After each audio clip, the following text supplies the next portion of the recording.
Is the bird dog, or should I call it bird right versus bird wrong. Now, an absolutely epic move that works coordination in terms of both parts of the brain. It strengthens our gait, core stability, but really a move that has been fucked by most, and that's why I've got my good client Leanne here to kindly demonstrate. Now, in terms of our position, we want a 90-degree angle between the arm and the torso. We also want a 90-degree angle between the hip, knee and the foot. So basically that's hands directly under the shoulders, knees directly onto the hips. Now, I'm going to get Leanne to show you how to do it wrong first, which is how most people think it's done right.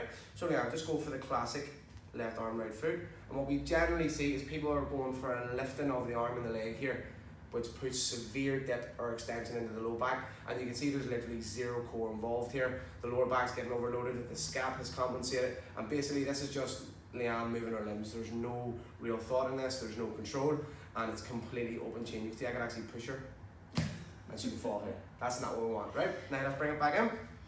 Not everyone is going to have the strength or the control to do this perfectly first time, so it's how we just bring it back close to perfect and build it from there. So we actually want a tilt of the pelvis here. We're actually thinking about pulling that tailbone underneath, and it's going to bring flatness to the lower back, or say a neutrality. We don't actually want flexion here because then it'll be hard to extend.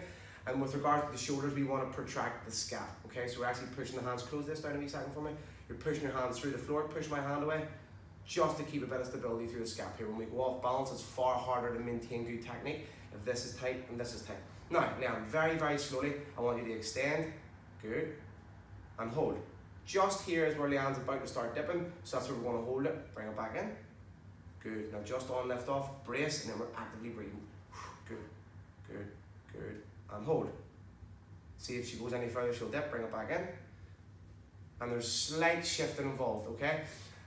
After time, progression, strength, control, this shifting where you're seeing a wee bit of weight going to the left, a wee bit of weight going to the right, it's going to come out of it. As long as it's the goal to do that and you're sort of preaching that to your client. Same again, Leanne, then work on, good, hold.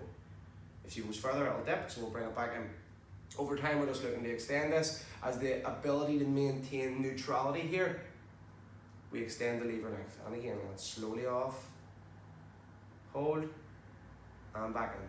It's okay for work to be a wee bit messy initially as the client learns, so don't try and make things perfect from the get-go. Get a bit of work done, just make sure we're not overloading the lower back and we're not compensating through here. One more time now on each side, slowly off, hold. Just before that dip gets serious, we're going to bring it back, nice.